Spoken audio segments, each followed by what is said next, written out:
мамлекетте тынччылык болсо, анан кийин экономика өнүгөт да. Мына алдыбыздагы 6 айдан бери келип аткан депутаттар бар. Ошолордун азыр региондордо жүрөт. Бүт баарын сатып алабыз деп. Ошолорго да көңүл буруп коюңуздар. Сатып алгандар дагы, сатылгандар дагы жазаланат деген президенттин принципиалдуу позициясы бар. Биз ошону так аткарабыз.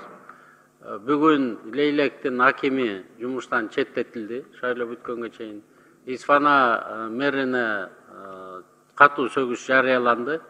Мындан ары кайсы бир аким, кайсы бир министр, кайсы бир кандидатка же кайсы бир партияга үндөй турган болсо, экинчи жумушка алынбай турган статья менен, за утрату доверия менен жумуштан кетет.